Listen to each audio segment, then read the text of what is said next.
Hello and welcome to History Hack. I'm very excited to be with you today and taking you to somewhere very, very glamorous. My guest today, Catherine Curzon, is a royal historian who specialises in the Georgian period.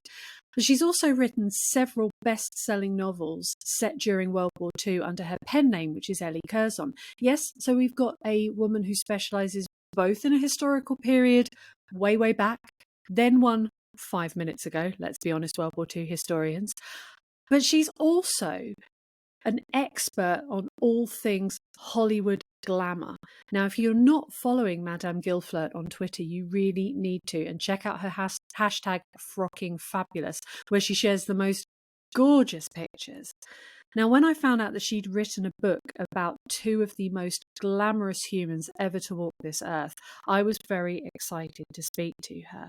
Her latest book, The Real Bogie Bacall, tells the story of Humphrey Bogart and Lauren Bacall, the films they made, and their enduring love story.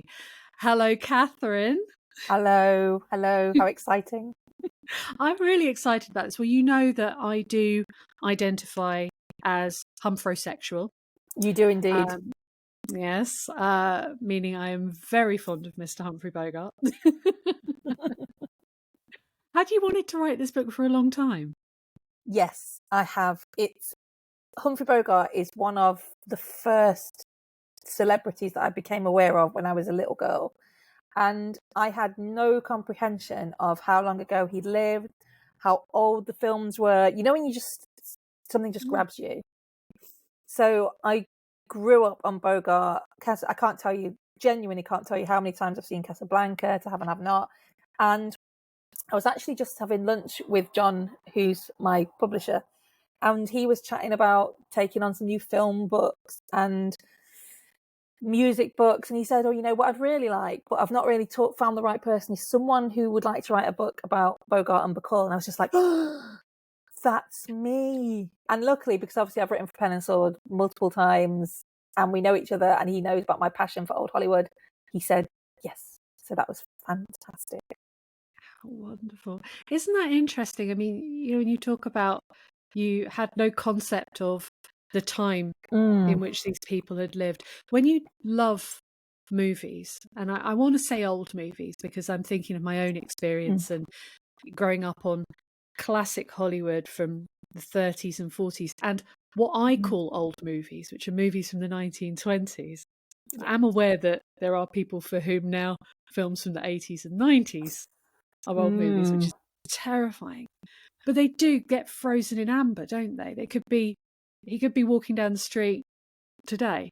Yeah, that's absolutely it. And there's obviously something anyway that has created a whole cultural phenomenon about certain people from that era. And Bogart obviously is one of them. He's instantly recognizable. We've seen him used in advertisements in the last decade. He's still known, decades after he died, he's still known. And you're right, they're just like a moment frozen in time. And I think obviously Bogie died younger than he should have died as well. Was iconic in so many roles of cementing that image, that persona, and has become so mimicked as well, either intentionally or, sort of people obviously trying to take off that kind of bogey tough guy thing. And there's just something about them, and, Bacall as well, don't get me wrong, there's something about them that it's so intensely Hollywood and so intensely glamorous, and then obviously so intensely romantic and so terribly tragic, that it's a story that just is really gripping, I think. Amazing. Well, hopefully, I'm guessing that many of our listeners will be aware of Humphrey Bogart and Lauren Bacall, and will be interested in hearing their story. We may even have some listeners who have never met them and never seen their films. So I'm sure we will sell them on them in this episode. So. But let's start at the beginning. So Humphrey Bogart, Lauren Bacall, they both had very different upbringings. One of them was came from sort of privilege. The other one not so much so. Not perhaps the ones that we'd expect, or the way round we would expect. No, exactly. The only thing they had in common really is they're both New Yorkers. And Bogart, obviously born 25 years before Bacall. And as you rightly say, he's the one that you would think this guy must have clawed himself up from the streets. But no, not so. He was the son of a surgeon and a very famous illustrator named Maud Humphrey, who actually used him as a child. She was famous for her illustrations featuring sort of large-eyed children, and they were used on posters and book covers and advertisements. And he became known as the Humphrey baby, and obviously that's where he got his name, Humphrey. And she would use him as her model. So as he grew up into a little boy, he went to very expensive schools, got kicked out of a couple of them, and she would dress him up in what he described as like little Lawrence Fauntleroy costumes. And at the end of every day, when he wanted to go and play sports or hang out, his nanny used to come and get him and dress him up in like this starched collar and velvet two-piece and take him home to sit for his mum's painting. And he really resented it, because you can imagine. And the household was it wasn't what we would call a nurturing one. So the Bogarts actually met.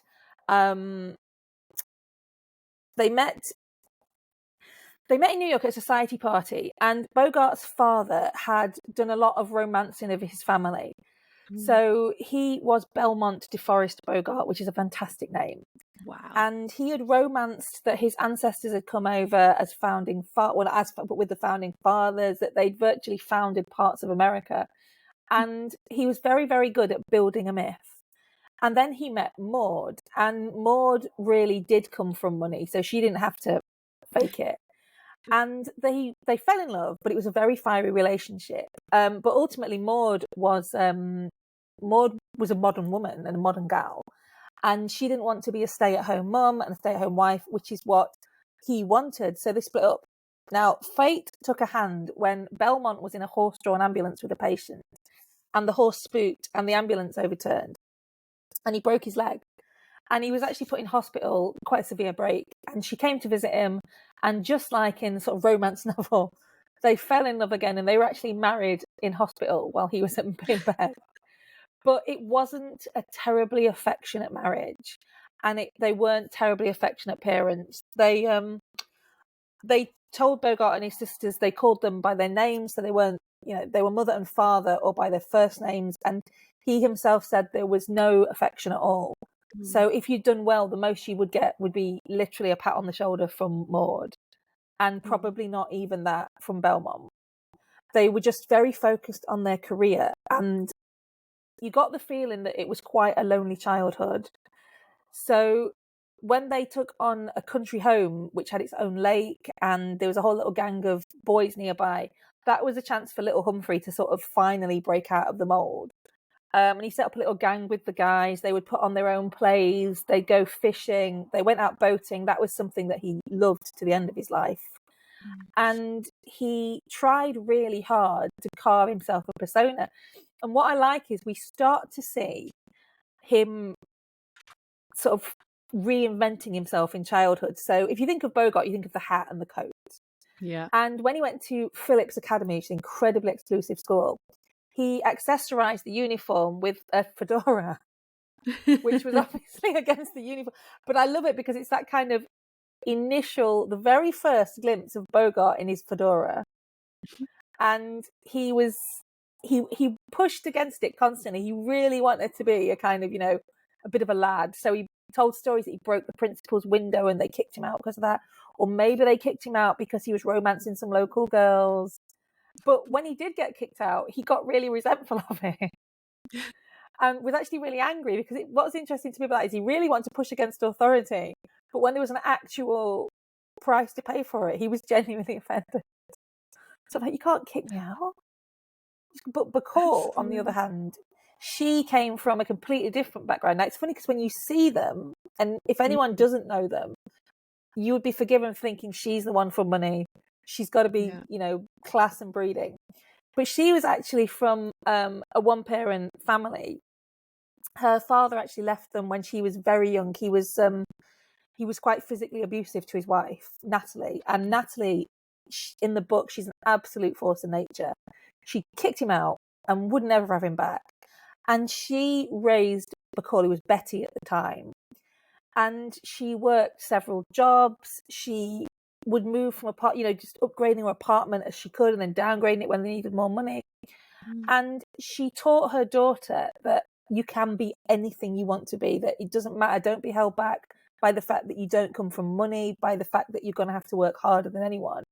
Just remember that you're really going to have to work hard, and you're going to have to be better than anybody else. You're going to have to be better than every man, every woman that's got money. And, we see this still, that there's no nepotism for you. You're just going to have to work really hard. And she was very lucky in that her uncles actually paid for her to go to a private school where she, unlike Bogart, she absolutely excelled because she knew what sacrifices were being made to put her in that school. And, I think that when your family are sacrificing a lot to give you that opportunity, it's make or break, isn't it? It's not you're going to get kicked out of this when you go to another. Yeah. It's you've got to make it work. So she put everything into it. But she wanted to be a dancer. Then she was told she was too tall to be a ballet dancer. So she decided to be an actress. And what I love is she decided early, I'm going to be an actress. And then she did exactly what Natalie wanted her to do, which was laser focus on that ambition. Whereas Bogart kind of meanders towards different things, falls into acting. She was going to be an actor and she was going to do it, whatever it took. And it's interesting because, as I say, that she was really nurtured and Natalie was quite strict, but when she had to be. Whereas Bogart's parents were pretty strict as a matter of rule. So, because he was quite used to it, that there was no punishment to do anything wrong. So, like if you're going to get disciplined anyway, you can do anything. Yeah. Whereas Betty knew there was going to be a price, and she also knew that everyone would be looking at Natalie going, she's a single parent, she's a woman on her own, waiting for her daughter to fall down. So she was determined not to. She had a fantastic role model. Incredible. I mean, she just sounds, I think that Natalie sounds like the most incredible woman. I mean, even she that does. she reinstated her own surname, didn't she? So Bacall comes from her, doesn't it? Yes, it does. She didn't want to be associated with her husband's name. And later on, when Bacall was seeing Bogart and he was married, she used to run off at the phone and she'd run to him, and Natalie would give her hell for it. Because, she was like, we've worked so hard. And quite understandably, he's 25 years older than her, he's been married 3 times. Very understandably, thought this was going to end terribly. And I think she's a fantastic character in her own right. She's just, and she's not she's not a stage mum. Her ambition wasn't to get her daughter on the stage or in front of the cameras. It was to encourage and enable her daughter to be what she wanted to be, but in the full knowledge that she was going to have to work really hard to do it, because she worked really hard too. So there was nothing on a plate, but I think a lot of incredible life lessons. I think. Amazing. No, I think that's wonderful. For all the sort of perhaps lack of affection that Bogie gets from his mum, he really looks after her in her dotage, doesn't he? Yeah, he does. He brought her and one of his sisters out to Los Angeles when he first started to make it. And he put them up in what was supposed to be a holiday home, and they just stayed. And I love the stories about Maud sat at Schwab's, the legendary Schwab's, in full kind of finery, which was sort of a generation earlier. Lavender, white, huge picture hats, like something like My Fair Lady. And the absolute queen of Schwab's, telling everybody, oh, my son's Humphrey Bogart. She's gone from being, he's doing all right, to being so proud, like so proud. And I love as well that Bogie, when his dad died, he left a lot of debt. And although the debt could have just been cancelled with his dad, he insisted on working to pay off every cent that his dad owed. Because although the relationship had not been an easy one, he wanted his dad's memory to not be one of that guy who died owing money. And he also wore his dad's ring to the end of his life. But Maud, you can really see her, can't you? Just this older lady sitting there amongst the sort of young hopefuls at Schwab's, just holding court. I love that. That's wonderful. I love that.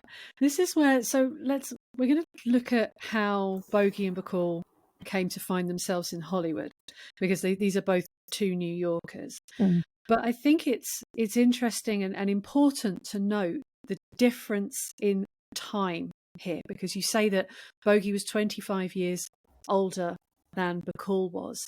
And at this time, 25 years in Hollywood is probably like, I mean, we're talking like 200 years worth of technological advances now. How much Hollywood changes from those early 20s to where we're going to go to in the sort of peak of noir in the early 1940s. The change is massive. So the challenges they face are very different. So Bogie goes to Hollywood. I'm guessing because he's moneyed and he's Bogie and he's wonderful. He just walks in and they snap him up, right?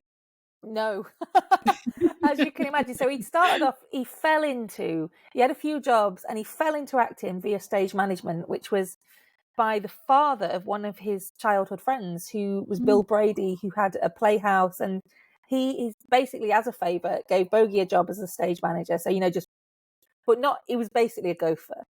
And part of the deal then was, because these were quite small companies, that if you were on the stage management team, you would also be an understudy. And the understanding was you'd probably never have to go on. And then one of these nights, the juvenile lead fell ill. So Bogie was supposed to go on, and he got to the rehearsal and just couldn't speak. And he just stood on the middle of the stage kind of going, ah. And so very kindly, Bill Brady's wife was the leading lady. Her name's just escaped me, but she feigned a sore throat. So he didn't have to go on, which was very generous. But he stayed in the theatre, and he did eventually go on, and he started to get what he called Wet Pants Willie's role, which he hated. And when you think of Bogie, this kind of like hard, grizzled guy, the roles he became known for were juvenile leads. So tennis racket under one arm, and he said he would run on, say anyone for tennis, and then run off again, and that was every single role, which I love. And then there was a review of his, Alexander Woolcott reviewed him, said something like, he's inadequate. It was, I think he called him superannuated juvenile as well. It was really savage. And the interesting thing is that really stung him. And he basically said, right, I'm going to prove him wrong. And he did. He got a good review for him. But yeah, so he was told by his brother-in-law, there's all kinds of roles going in Hollywood because, as you know, Hollywood was burgeoning. It was exploding, and everybody off Broadway was heading out west. So as you say, you think of Bogie, well, he's Bogie, he must have walked into a role. He didn't. He auditioned for a role and he didn't get it, but he was given the job of dialogue coaching the leading man, who would come out of silent cinema. And I'm sure a lot of your listeners will certainly know that a lot of silent actors struggled with the coming of sound, because some couldn't speak English, some were very heavily accented, some just had not the most attractive voices. And some, just when they actually said the lines, just couldn't act. I think it's one thing to be able to act with your face and your body and your eyes, and then you have to say a line and sell it. So Bogie got the job of training his leading man to speak, which he just found quite offensive, because he was like, how come I'm good enough for this? Yeah. But I'm not good enough. And the funny thing about Bogie is that every opportunity he got, he took it all. His principles were so high that at no point did he just sort of take the money and run. But if something aggrieved him, he just couldn't sit on it. But not always wise either. So sometimes to his own detriment, he'd say, oh, this is rubbish, and upset people. And that's what happened here. And he's upsetting Hollywood. He's upsetting his wives because he wanted stay-at-home wives. They wanted to be actresses. Blah, blah, blah. So we should say not at the same. He wasn't married to two at the same time. Two different wives, both much more successful than him at the time of the marriage. And he made the error both times, just trying to get them to give up their careers to follow his not very successful career. Ooh. Which, didn't really go off very well. Learn from his mother, wouldn't you? I know. And the worst thing is, obviously, his parents had brought him up to think that acting was a really sort of gutter profession. Yeah. So he was already letting them down with that. And the more time he spent in Hollywood, much as Maud loved being the queen of Hollywood, he always had that little devil on his shoulder telling him this is kind of a disrespectful job, if you like. Yeah.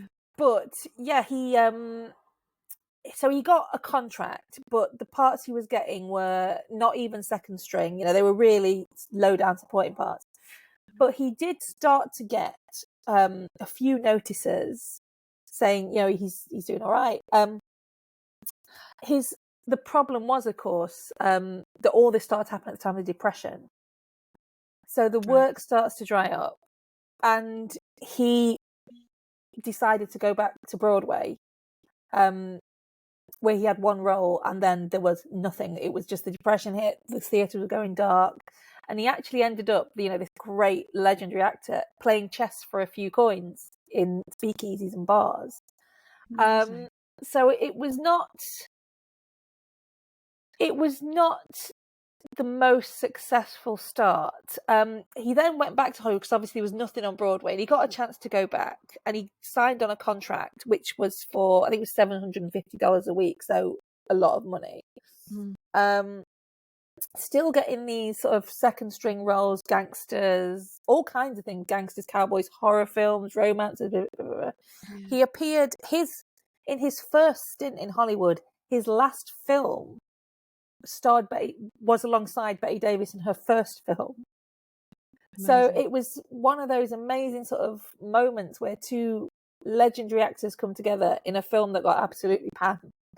Yeah. And they both remembered as terrible. But it's this, you get a real sense of the sort of old school that you don't think you get now, like, the sort of like Hollywood trenches. Just people putting in hours and hours, because obviously it was at a time that it's very different now, that you would go on contract. So now you'll make a film and you'll get hired by a studio to make a film and you're paid. Then you were hired by the studio on a long-term contract where you would be paid weekly, and you had to do what they put you in. And even the biggest stars didn't have any say. If they said you're doing this, you had to do it. And if you said no, they suspended you. And obviously, Bette Davis tried it, didn't she? She did. Tried it on. She did try it on, and Bacall later did. Bogart did several times. And he was somebody who, when he got suspended, he was fine because he just got on his boat and sailed off. But if you're really hungry for your career and you're suspended, you're just out of the public eye, and other people are coming in and they're taking your roles. And yeah, Bette Davis fought sort of, not lifelong because the system changed, but a long fight with the studios over this. And they really were treated badly. And it must be awful to know, to be given a film when that's not a role you're going to do well in. Bacall had it with The Confidential Agent. She said from the start, I can't play this part. And Jack Warner said, you're going to play it, you're going to do it, it doesn't matter. The film bombed. She took the blame. Career takes a ding. Even though from the start you're saying, this is not the right part for me. Yeah.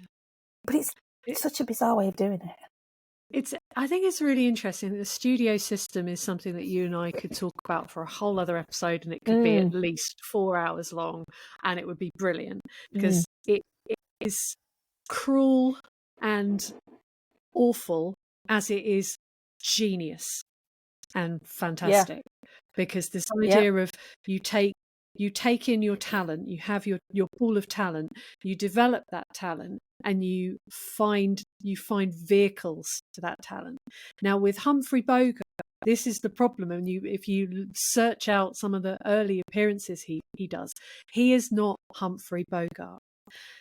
What's the role that begins that really clicks for him? Because it does happen, doesn't it? They find a role for him, or he finds a role, and all of a sudden we got Bogie. Yep, he finds the petrified forest quite by accident. He's bumming around, he's desperate for work, and the petrified forest is being put on Broadway, and they can't find anyone to play the pivotal role of Duke Manty, the escaped hard man killer. And legend has it was that the director had a habit of seeing every single play on Broadway. That's how he passed the time. And he was so tormented by who is going to star opposite Leslie Howard in The Petrified Forest that he walked into a theatre and heard a voice, as he put, that sounded like gravel road behind a curtain, and he said, "Who is that voice?" "That's Duke Manty," and that was Humphrey Bogart. Wow. So he took the role on Broadway, and yeah, this is the play that catapulted him into at least Broadway, if you like, superstardom. People queued around the block to get certain seats in the orchestra stalls because he became famous for his stubble. He had this stubble that made him look really rough and apparently really sexy as well. So you would have loved it. And I think it was the first 4 rows got a really clear, like, really good look at him. So people would begin. There were news stories. There's actually one quoted in the book where they reported on how does he keep the stubble just the right all the time. It's brilliant. And Bogie took it all in good part, though I think, as you can imagine, with a pretty sort of wry eye, because he knew that this kind of thing came and went. But this was the chance of a lifetime. And when he heard that it was going to be produced by Warner's, for Hollywood, he just assumed, because Leslie Howard, the leading man and the exec producer, had promised him he would get the role. And then he had the awful shock, I think it was in Variety, of opening it up and reading that Edward G. Robinson had been cast. No. Which is just, can you imagine? I mean, it's just, and he had nothing in writing. He just had a gentleman's agreement with Leslie Howard. So Howard, was in Scotland, and Bogie, kind of in a mass panic, sent him a telegram saying, "Look what happened, mate, what's happened?" And God bless him, Leslie Howard fired off a telegram to Jack Warner that just said, "No Bogart, no deal." And luckily, because I'm sure you know, Jack Warner was a difficult man. Jack Warner was fed up with Edward G. Robinson because he thought he'd got too big for his boots. So he used that as a reason to take the role off Robinson. Now, luckily, Robinson didn't really want to play it. And they gave him a get out, which was that he had too much other stuff on. So they gave him that get out, and they gave the role to Bogie. And Petrified Forest was filmed. It became legendary. Bogie named his daughter after Leslie Howard. She's Leslie Howard Bogart. But it's just that kind of quirk of fate that if neither one of them sent the telegram, if Edward G. Robinson, a great actor in his own right, had played that part, would we have the Humphrey Bogart we know now? That's incredible. And it is the Humphrey Bogart we know now, because it is. He, again, when we think of Bogie, and we think of the accent of all the gin joints, that's not how he speaks. No, but he affected that, didn't he, for Petrified Forest, because he's moneyed New York. Yes, yeah. So he actually spoke. I mean, if you hear him being interviewed, he starts to lead into it more. But if you hear him being interviewed, you can hear that moneyed New York accent. There's a bit of the gravel just that came with being a lifelong smoker. Yeah. But that you say that kind of like, when anyone does a Humphrey Bogart impression, it's almost like, it's the same with Cary Grant. It's almost like an impression of a voice they were doing, if that makes sense. Yes. It's really weird. Like, nobody Bogie talks like that. Yeah, Bogie playing Bogie, and people are impersonating Bogie playing Bogie. It's bizarre. But what I really love as well is that Leslie Howard knew, he must have known Bogie was going to steal that film. Yeah. And he was fine with that, because I guess, he's going to have his name on the production bill. He's going to be taking home a good fat check. But I think there are some actors who would have just gone, no. Yeah. But then I suppose that Edward G. Robinson stood a chance of stealing it as well. So. Amazing. And when you mentioned Jack Warner, I mean, if you ever need any kind of indication of the kind of man Jack Warner was to work with, the fact that studio is called Warner Brothers, and there used to be other Warners working there. Exactly. So everything you need to know about Jack Warner, even though I've got a lot of time for him as someone who went and saved a lot of European Jews in the run up to the Second World War, and brought them over to Hollywood to work. So Jack Warner's a fascinating character, but my God, would I not have wanted to work with him? I think it's that. I think as an employee, obviously as a man, deeply complex. As an employer, I think an absolute nightmare. But I think if you were, as long as you were going along and going, yes, that's great, Yeah. fantastic. But the minute, I think there was a moment when Bacall said, "Oh, I'm going to tell." I can't remember what the film was, but she basically said, "I'm going to tell him no," and I almost think he'll be so shocked that he'll go, "Oh my goodness!" So she said no, and he's like, "Right, you're suspended, just out." Go. There was no messing. But as you say, yeah, that's certainly not a one-dimensional figure. Oh my gosh. So that actually brings us on to, very neatly onto the film that probably most people identify with Humphrey Bogart, which is Casablanca. Yes. And I've said this is the hill that I'm prepared to die on, is that it is the greatest war movie ever made because it is made in a time of war by people who are fleeing persecution from war. That is a film set full of refugees, making a film about refugees, and it covers American isolationism. Yeah. It's so beautifully done. Is this just guff Hollywood mythologizing the whole thing about nobody knew what was happening, nobody knew if it was gonna end with them getting together, it was being rewritten all the time? Is this true? Does it have any sort of truth about it is true. Well, if it's not true, everyone's playing the same playing in the same key, if you like. That it was being rewritten constantly. There were concerns about how political it should be made, obviously. There were concerns about the ending, particularly. Also, should we think they've actually had sex? Should we not have any obvious code? I mean, they've clearly had a lot of sex. Should there be any obvious coding they've had sex? What should happen to Laszlo? Because obviously he's the hero, he can't not get the girl. And doesn't that, and I'm sure we're not spoilering Casablanca. If you haven't seen Casablanca, turn off now. Go and watch Casablanca. I agree with you. Casablanca is perfect. And it's perfect because of all the, what sounds like controlled chaos behind the scenes.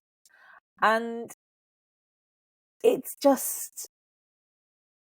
one of those films. I just can't, I feel sorry for anyone that feel envious of anyone that hasn't seen it, because they're going to see it for the first time. And I used to know someone who had never seen Casablanca and wouldn't watch it because she wouldn't watch black and white film. Oh. Refused to watch. I mean, what? What? But you're right. Casablanca is so unique in its production circumstances, its production time, the story it told. The story it told is fairly standard fare, but that ending, that I remember seeing it for the first time, as I say, and being kind of quite small, but even then being kind of like, wait, what? But then when you're older, you think, no, do you know what? That's perfect. That's perfect. It's just, it ends as it should end. But it's brilliant. It's an amazing film. But that was a strange shoot because there's obviously amazing chemistry between Bergman and Bogart. But by this point, he's married to wife number 3, Mayo Methot. Yeah, she's special, isn't she? Mayo's special. Mayo was one half of the battling Bogarts. So Humphrey, having married 2 very successful actors, not been able to convince either one of them to give up their careers for him, meets Mayo in Hollywood. Well, he's still married. She's married. She was a former New York Corrine, so they'd met, but only because they went to Alarm Bells Ring, the same drinking den. Oh dear. And in Hollywood, he was going through divorce, so was she, and they got together. And their relationship was it polite? It was volatile. Yeah. So their fights were legendary. As I say, the battling Bogarts, they would have physical fights. They would throw food, throw crockery. She tried to shoot him. She tried to stab him. He nicknamed her Sluggy. Their house had a sign outside that said Sluggy Acres. Their dog was called Sluggy after her. Everything was Sluggy. And he used to have men would come up to him in bars and try and get him to fight because they thought he was the guy from the films. And Mayo would come at them with her shoe, wouldn't he? So she was not to be trifled with, but she was also very, very jealous. And she was very worried about his relationship with his leading ladies. So he was she would ring the studio and basically holler at the leading ladies. or appear on set and go off on people. So he just didn't interact with Bergman at all off set. He would just go and shut himself away and play chess with Peter Lorre. And Bergman later said she thought he didn't like her, but then she found out it was just because life was easier if Mayo didn't have anything to be jealous of. And it's played off as funny and crazy and this couple that were fighting constantly, but it must have been, I mean, imagine being half of that.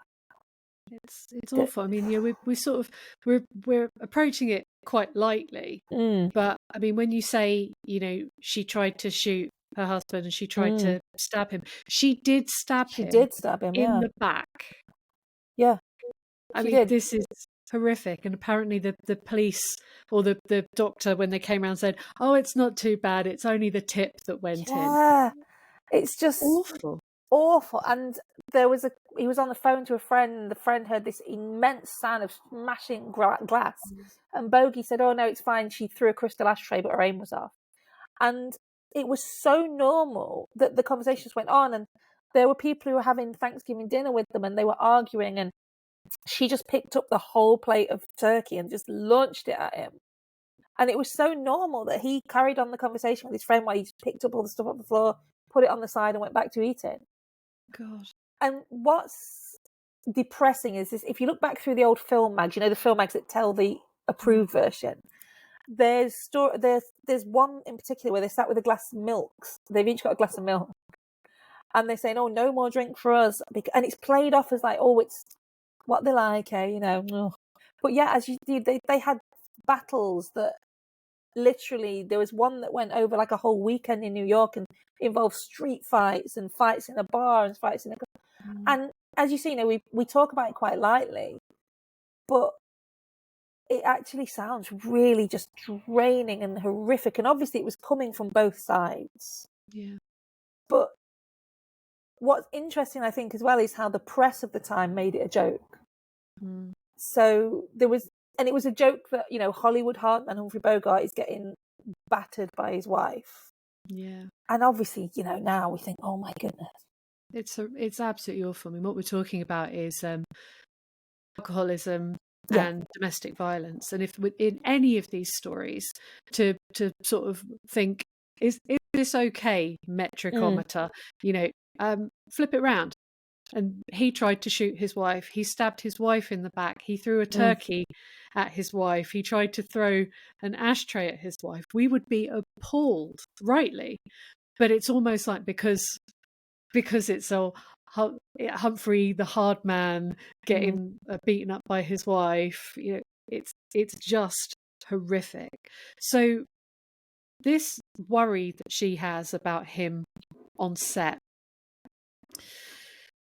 not entirely unfounded when we start bringing Lauren Bacall into the picture. So let's come away from the battling Bogarts, because it's just horrible. And let's talk about Betty. So she stars with him, with Humphrey Bogart, who is a big star. She gets a role opposite him, her first role, into Have and Have Not. Yes. How on earth did that happen? This little girl from New York who's working her tits off to make it as an actress. How does she end up in this leading role straight away? So this is another one of those where everything just lines up. So she was working in New York and she went to a drama academy. And she was there with Kirk Douglas, actually, who was a lifelong friend. Yeah. And she... basically, even though she was working, Natalie was working, the uncles were working, money for tuition ran out, despite her passing her first year with flying colours. And the school had a rule that only boys could qualify for scholarship. So she had to drop out. So she started modelling, and she started at the garment centre, where basically you would put on an outfit and buyers from catalogues and department stores would come and look at the outfit and would choose whether they would sell it. And you can imagine it was, she says in her own memoirs that there was basically a lot of like unwanted touching, that they would say they're touching the fabric. And it was just, it sounds, she sort of plays it off, as you can imagine Betty would, but it's exactly as you expect. So she did some modelling. She got a part in a play that did really badly, bless her. It was going on tour around the provinces and it closed after a few nights. It wasn't happening for her. And then she was picked up and asked to do some photos for Vogue, photographed by the legendary Louise Dahl-Wolfe, and you can imagine how that went down. And Diane Vreeland, obviously how even to describe her, the sort of icon of Vogue. Yeah, I mean, she's that generation's Anna Harper's Wintour. Bazaar. Sorry, I'm saying Vogue. It's Harper's Bazaar. I'm saying Vogue because I'm thinking Anna Wintour. Yeah. Yeah. So it was she who arranged this photo shoot, and she put her first inside Harper's Bazaar, and then she put her on the cover as part of a drive for blood donors. And it's a really vampy Bacall. She's got like the hair and red lips, and And legend has it that Howard Hawks is casting around for the perfect leading lady in Hollywood. He didn't have a project in mind, but he wanted to Svengali somebody. So he wanted to find someone and mould them. And legend has it that his wife, known as Slim, was looking through Harper's Bazaar and said, essentially, what about her?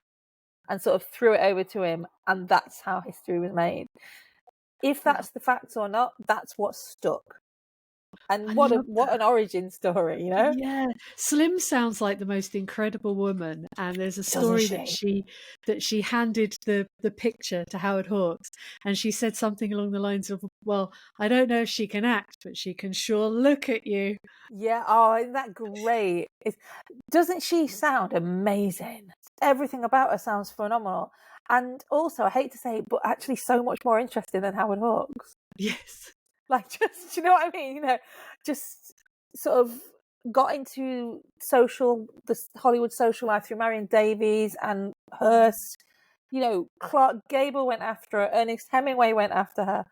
And she was like, yeah, about them all. She's like, yeah. And she just sounds phenomenal. Yeah. But Hawks, I think the more I got to know this story, the creepier he becomes in Lauren Bacall's story. So he puts in a bid, if you like. And by this point, because she's been on this cover, quite a few big Hollywood names went after her. Mm. And she was guided in her choice by her uncle, who was an entertainment lawyer. And they decided to go with this option because it had less handcuffs. She was offered a role in a film, but it was a non-speaking role. So this was a kind of, you're on a salary, I think it was $50 a week. All your room and board will be paid for. And there'll be a screen test. If they like you, they'll sign you. But if they don't like you, you'll be released to go and pursue something else. So quite a good one. So she went to Hollywood all on her own. She's like a teenager. It's off the scale. I mean, just can't even imagine it, you know. And it's a funny one because obviously Howard Hawks moulded her into Lauren Bacall. But there's always, and I'm sure you know, there's a slight undercurrent of sketchiness about him. Yeah, it does feel a bit groomy. Groomy. When we're talking about Slim being this sort of incredible, interesting woman, if you want to get any kind of sense of the woman we're talking about, all you need to do is watch To Have and Have Not, because that character is even nicknamed Slim. Yes, she is. The way that she's styled, the way that she moves, everything about her, right down to lines of dialogue, which Hawks lifted from conversations with Slim, and he would ask her, what would, if someone said this to you, this line, what would you say in response? All of this is supposed to have come from this incredible second wife that he had, who walked around in sort of men's tailoring and just was very unconventional and very, very witty by the sounds of it. So I think that obviously Slim had an influence on Bacall as well. So Hawks chose her name. He had her trained to speak in that low voice that we know. He oversaw that her hair and makeup. So he was crafting a kind of facsimile of Slim, but one that he had dominion over. So the real Slim, she was not someone who would be told what to do. Whereas this sort of second version of Slim was his creation. So he was recreating his wife but in someone that he would, if you like, dictate everything about her. And it's telling, I think, that when she fell for Bogart and they became a thing, he reacted very, very like a spurned lover. That, you know, he was kind of, I can ruin you, I can drop you into the poverty row pictures. It was that whole kind of thing, you'll never work in this town again, which didn't happen, luckily. But yeah, he didn't have a project for her, and he kept her in Hollywood for a long time, just crafting her. But she was getting really restless because she wanted to make a test and she wanted to actually get on screen. And instead it was months and months and months of vocal coaching and stay in your hotel on your own. And that when she went out, it was the sort of parties that they'd arranged. She was introduced to the sort of Hollywood glitterati, people like Cary Grant, Cole Porter. And it must have been amazing. But I think, you know, you can understand how it must also have just been both incredibly lonely and incredibly frustrating, because you've gone out there ready for this dream to happen and you've not banked on the months and months of preparation with potentially nothing at the end of it. Yeah, and we think about months and months being a long time now. Yeah. In our advanced ages, when you're 18, coming up 19, it's an eternity to be sitting and waiting. That poor girl. Yeah. But in So this... sorry. No, you go. I was going to say, so Hawks eventually had this project to have and have not. And he had Bogie on board, but Bogie was shooting Passage to Marseille and he had veto rights over his co-star. So Hawks said, you know, you're going to have to meet her. She's completely brand new. And if you don't like her, we won't use her. So they met in between scenes on Passage. And it's one of those things where you expect it to be like a kind of like, da-da, you know, like great love affair. Yeah. But it was over in like 5 minutes and they kind of looked each other over, went, oh, hiya. And when she left, Bogie said, yeah, she's fine. But what's funny is that she'd been to the cinema to see Casablanca with her auntie, and Betty's auntie absolutely loved Bogie and thought he was really sexy. And Betty was like, nah, there's nothing sexy about him. You know, I think she said something like he doesn't have the kind of whoa moment, something like that. So, but she was in. So Bogie could have nixed it, but he didn't. He thought she was great. He thought she'd be fine. And she was signed up for To Have and Have Not. And what an opportunity. What a debut. Unbelievable. It's wonderful to see them both on screen together, and to see what I find most moving about it is watching her find her feet, because in the same way as you realise that the way that Marilyn talks in her early films is because somebody told her that the space between her nose and her top lip wasn't long enough. So she's desperately trying to talk whilst keeping that space between her nose and her top lip, which is incredibly unnatural. Lauren Bacall, she shook, didn't she? So she had a way of dealing with this. She did. She kind of pushed her chin down to nearly hit her breastbone and then sort of peered up from under her eyelashes. And it became known as the look, this sultry, sexy, incredible look. And it was to stop her shaking. And what is lovely about that is that she said herself that Bogie wasn't starry at all. And that as soon as he realised how absolutely terrified she was, that he went out of his way to sort of like give her as much time as she needed, that he had no problem with scenes taking ages, with being reshoots, with her having to take a moment.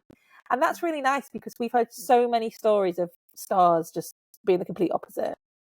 And yeah, she accidentally discovered the look that came to define her, and that critics would say, you know, she's got this amazing look, like how does one come by this? Like, it's such an instinctive, she's so sexy. And in actual fact, it was because she was shaking like a jelly. And again, just one of those amazing lucky coincidences that makes a Hollywood legend. It's incredible. The camera loved her. So didn't it? How quickly because you know, I watched that film and I'm imagining it being like, you know, like Mr. and Mrs. Smith, where you just know. I mean, if I'd been married to Brad Pitt, I would not have enjoyed watching that film at all. You just know there is chemistry. With To Have and Have Not, does the Bogie and Bacall story start straight away? How it took a while. Power dynamic, age difference. Well, what was funny about it is that they became friends, and again, to burst the bubble of the Hollywood hard man, that he would get bikes for them and they'd cycle around the lot telling jokes and pranking each other and pranking other people. So I think that he actually really liked that, because she didn't treat him in any way special. She didn't treat him like the Hollywood hard man or a superstar. That once she actually started working with him, that he's pretty down to earth, and Betty absolutely loved that. So it's nice because it starts as a friendship. And Mayo, who had spent all this time being terribly jealous, visited the set, and she met Bacall, and she decided she thought she's no threat, because she thought she was so innocent and so unworldly that she wouldn't appeal to Bogie. That Bogie wanted a kind of vamp, or someone, basically like an A-lister. And she got it wrong. So the romance started on that film, and it started with, it's not going to sing it started with a kiss. So he'd finished the day, she had one scene left, and they were saying goodnight, and she wrote her phone number on a matchbook, and when he took it, he kissed her. And obviously we don't know for sure how quickly it progressed, but I do believe it feels believable when you get to know these people, that it progressed quite slowly. And they would do kind of like secret meetings where they would meet up in the cars, round back roads and things like that. And she said in her own memoirs that they would hold hands and talk about the future. And it sounds really overly naive, but it actually feels like it could be true. Yeah. That I can actually imagine that, because he'd been in these kind of breakneck marriages, that a lot of them, there was a lot of drinking and, sort of like really fast living of the real high life. And he was at heart, and you see it throughout all his personal dealings with people, he betrayed that old school gentleman thing, that he had been raised, as he himself would say, I'm from a different century, literally. And he had that kind of like stop, you know what I mean? That he wanted to treat her in a gentlemanly fashion. And I think he was very aware, not just of the age difference, which we know, but of that power imbalance and of what people would say. And he was very aware of it with regard to her. So that people would say, she's landed the leading man. She's very ambitious. She's a homemaker. She's a this and that. So it progressed quite slowly. They would go out for dinner together, but they'd always invite other people, so there was an excuse. And the friends knew that that's why they were invited. But Natalie had also come out to Hollywood and was staying with Betty. And I think Natalie probably was a great contraceptive. Having your mum there, I think, yeah, definitely. Yeah, and then until one night when Bogie and Mayo had the kind of argument of all arguments, and he left the house, and he rang Betty from the middle of nowhere in the middle of a thunderstorm and says, "You've got to come and get me." And she jumped out of bed and went to get him, and Natalie went nuts. You don't run after a man. What are you thinking? You're going to ruin your career. You're going to... But she picked him up, and they drove to not the most romantic place. They drove to a friend's trailer, and they spent the weekend there, and that's where it appears to have become intimate. So at this point, it's on, as they say. It's so on. And they make more films together, don't they? This is the nice thing about Bogart and Bacall, is you've got the offset romance, and they marry quite quickly. As soon as the divorce from Mayo is finalised, they're married. Yeah, they married very quickly, yeah. But we get to see them on screen together. We do, yeah, and people couldn't get enough of it, because what a story. Now, Hollywood obviously really good at telling a story. And what Warner's had, was a story about two drunks who had an abusive relationship, one of whom had an affair and married a much younger woman. But instead, they managed to play it off as, tragic star, the kind of like, not tears of a clown, but the tears behind the smile. And he's met a woman that's going to change his life, and it's steady, and what a Hollywood dream. They played it off as a Cinderella story. Yeah. And they married very quickly. Mayo's story sadly ends quite sadly. She ended up going home to her mum, and she died not that long after. She became an alcoholic, sadly a full-blown alcoholic. But yeah, they made To Have and Have Not. They made The Big Sleep, Dark Passage, and Key Largo. So they made 4 films together, and I think, and I mean, Betty thought this herself, but I don't think, I mean, there's some magic in her performance as opposite him.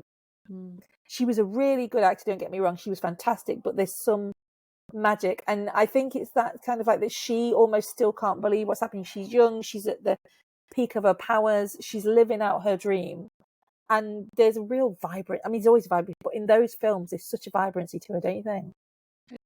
There's nothing like those two on the screen together. There's not. They're like luminous. That's it. It's got all of the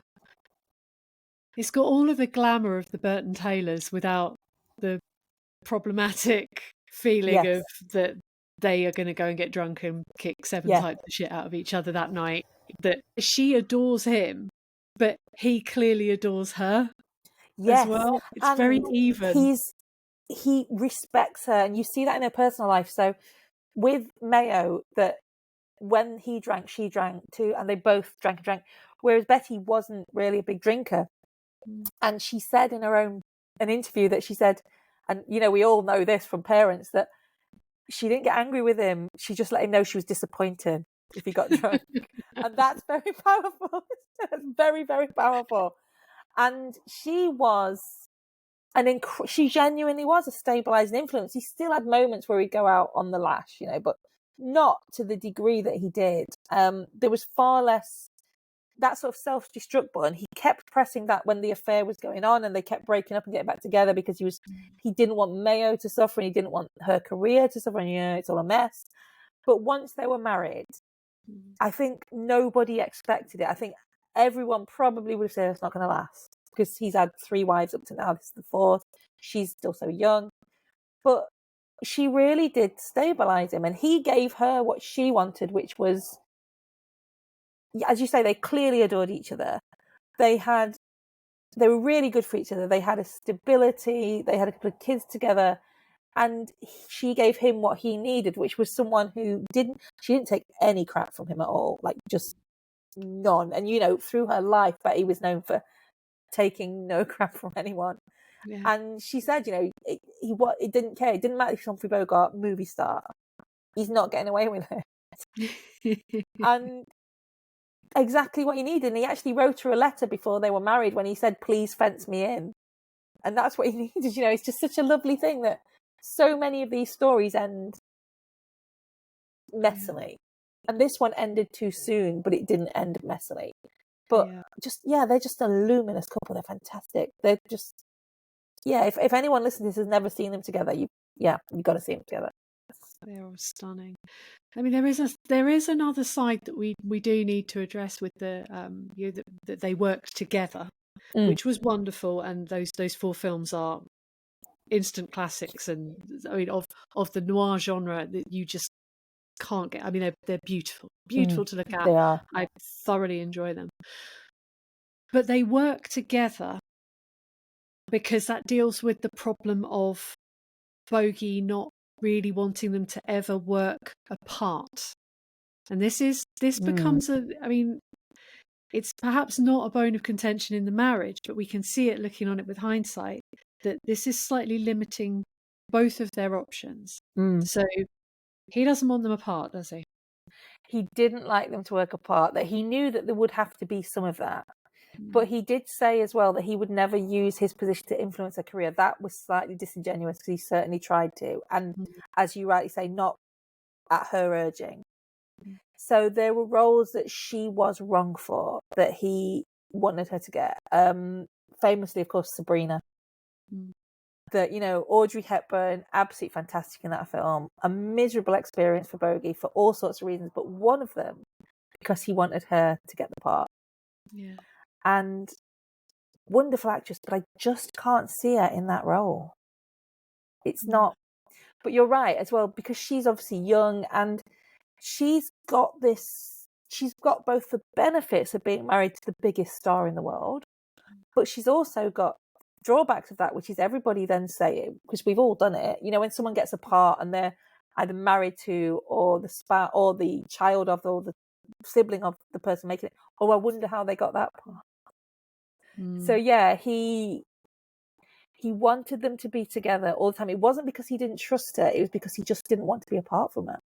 Yeah. So if he was filming outside of Hollywood, she went with him. I mean, famously, all the way for the African Queen, literally crossed continents. And he got there what he wanted. So when they were filming the African Queen, she was washing his socks and making his breakfast. And he thought it was great, but she was like, no, I've done that now. I absolutely love that about her. She said, he's had it now. So what he wanted, he's had, and we're not doing it anymore. Which is great. But what I did like is, she did. I was going to say, when her career took a few bumps, like with Confidential Agent, she actually thought really hard about completely quitting and just being, choosing to be a wife and mother. And you would expect, given that he really tried to push his first two wives into that he'd say yes straight away. But credit to Bogie, he was like, no, it's got to be what you want to do. So if you want to do that, we'll do it. If you don't want to do that, we're not doing it. Now, it could be that was a double bluff. But certainly in his final illness, when she gave up everything to nurse him, he actually encouraged her back to work. Yeah. So he had this funny thing of, on the one hand, the traditionalist wanting them to be together all the time. But I think there was some little bit of him that recognised how much her career meant to her. Yeah. And that, of course, he'd had to fight for his own career. And even though she had this amazing start, perhaps because she had this amazing start, she had a whole new set of challenges to negotiate. And he did try to support that. But I think maybe that generational difference came to play here a bit as well. Yeah. So we've touched on sort of as the story is going to start to end. But Lauren Bacall does go and make one film where she is away from Bogie, and that's How to Marry a Millionaire. Yes, which is great. I think her best film without Bogart. Oh yeah, definitely. And she really wanted that part. And she wanted it. And this is the kind of this is her cold dose of Hollywood reality. That she basically said, I want that part, and was surprised to be told, well, you're going to have to audition. Because she wasn't expecting it, but she'd not done comedy. And she'd had a few clunkers along the way to get to this part. So yeah, How to Marry a Millionaire, and what a cast. It's in CinemaScope, it's Lauren Bacall, Betty Grable, someone you may have heard of called Marilyn Monroe. It's just this frothy, gorgeous Sunday of a comedy. It's a joy to look at. It's just, I'm not even over-egging it. It is a joy in every respect, isn't it? What was interesting is that she was very open that this was amazing. It was an amazing experience. Bogie was over in Italy filming, and she made this film, and she said herself it was like being single again.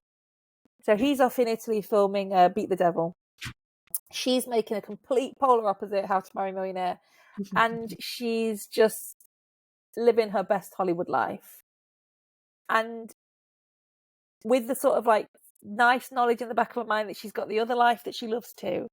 Yeah. But when she talked about this film in any interview, you can just see she had the time of her life making this film. Yeah. And it shows on screen, don't you think? It really shows. Is. I think you can see that. I think there are films when you can genuinely see the enjoyment of the people who are involved in it. Recent example, Barbie. You can tell that everyone was having a blast. I've still not seen that. Okay, that's a whole other episode. But I need to see. I am going to see it. But yeah, How to Marry a Millionaire is just you can just feel it, and she even nods to Bogie in there, which is a wonderful little early Easter egg for nerds who like Easter eggs in films, where her character is chatting up an older man, and he's saying, oh, you don't want to be with me, I'm so much older than you. And she says, oh no, I love old men. What's his face from the African Queen? And it's just a wonderful little early Easter egg. It is. It's just such a joy. And also for Hollywood at the time, and even now, let's be honest, surprisingly self-mocking. Because Hollywood, not really, unless it's Mel Brooks or a few others, doesn't really take the mickey out of itself. Yeah. But it's just a joy. Yeah, I keep saying on this, go and watch it. If you want to go and watch it anyway, it's brilliant.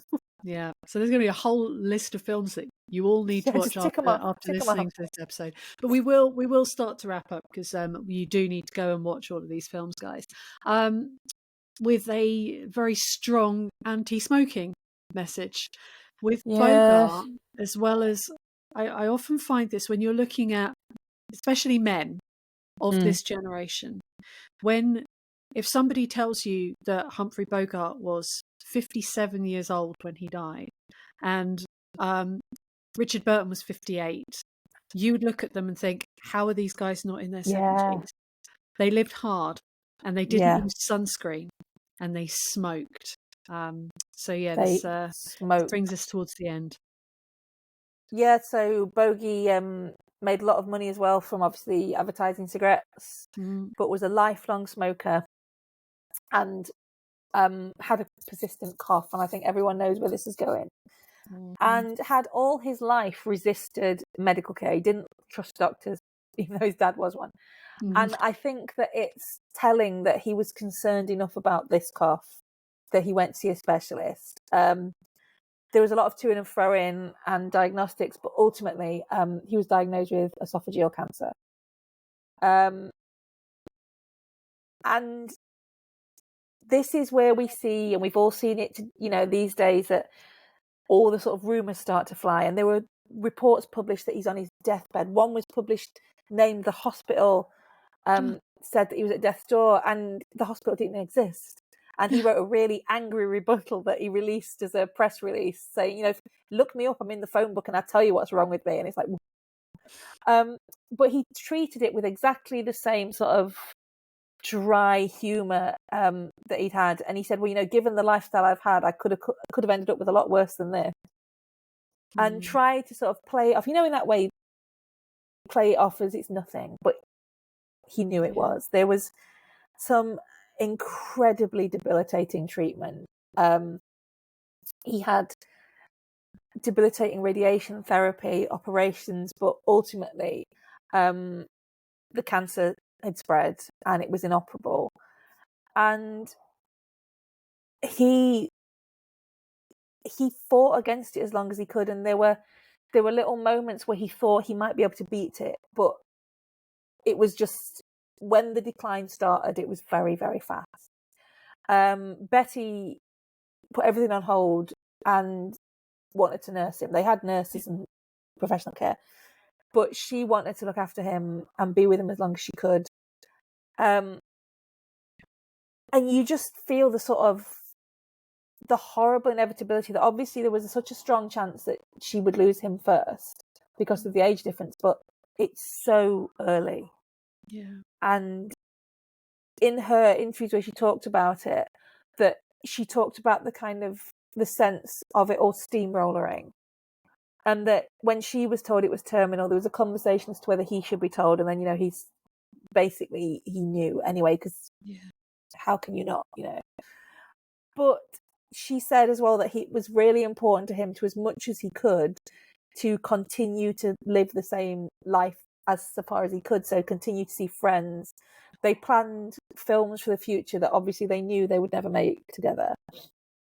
But yeah, it was a terrible, very quick, but also in the way that the illness is very drawn out but very quick, if that makes any sense.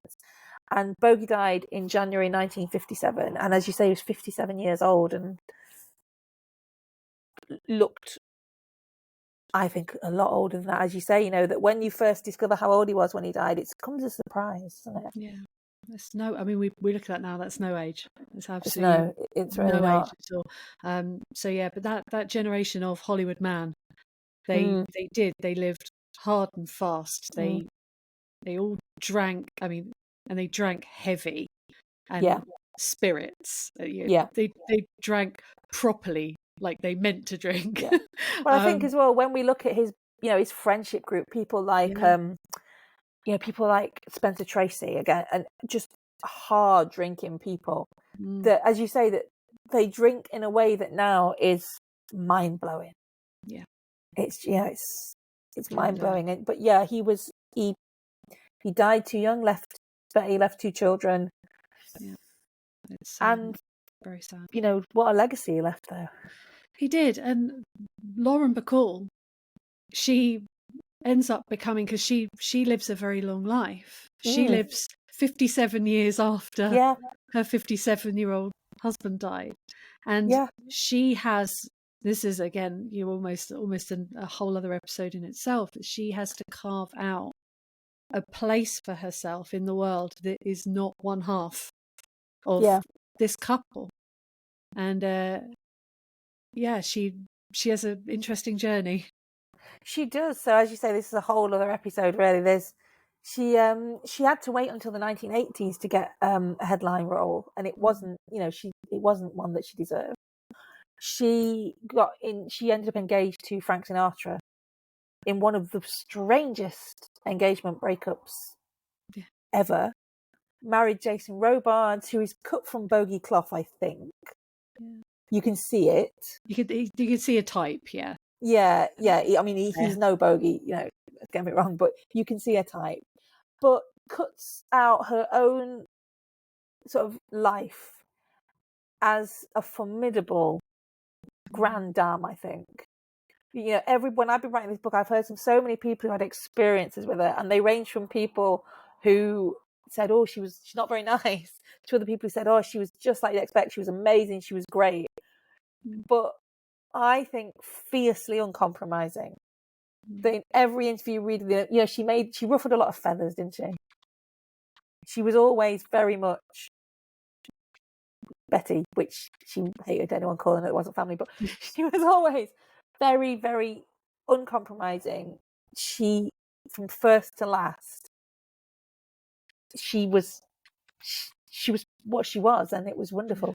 I know that's, you know, there's no other way to put it.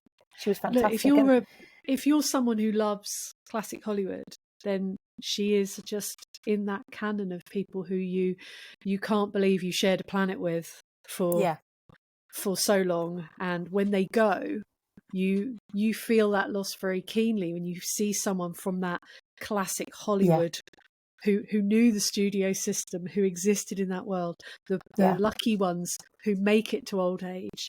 Like when we lost Olivia de Havilland, you think, you know, she was there, she saw all of this. Or Kirk Douglas and Lauren Bacall. And you know, one of my favourite stories about Bacall that isn't related to Bogart was when she was a teenager, she worshipped Betty Davis. So obviously she's already got synergy with Bogart. She absolutely worshipped Betty Davis, and her uncle arranged for her and her best friend when they were 14 to meet Davis in a hotel, and they could barely speak. They were so nervous.